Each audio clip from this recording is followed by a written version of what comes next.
What to do when you love each other, but your fights get really bad? You move on, where you learn to fight honorably. You learn how to fight right. Well, you learn how to have conversations without them devolving into fighting. And you learn how to stop before they get really bad and go, I need a time out. I'm getting emotional. I need to calm down. Okay, well, here's how disagreements end up into fights. You make them personal. You make them about the other person rather than about the issue you want to solve. And you solve that by making issues about you and not about them. In this particular case, you're both going to have to do it, and you're going to have to break habits because now you've got the habit of fighting. So the solution is you approach startup. The long-term solution is, right, you're going to have to change your fighting style, which means you start from a place of you instead of them. Right? Things get ugly. Fights get ugly because they become personal.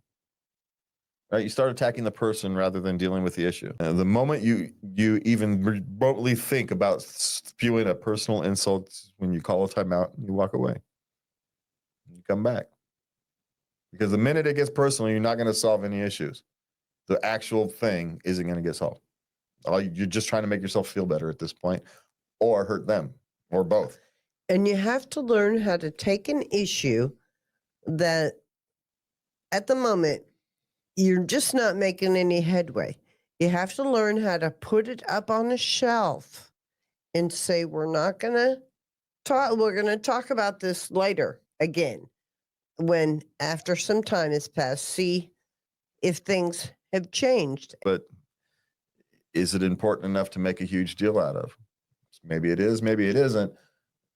But you can find out that way. So turn down your fights. Stop personalizing them. The minute they get personalized, end them.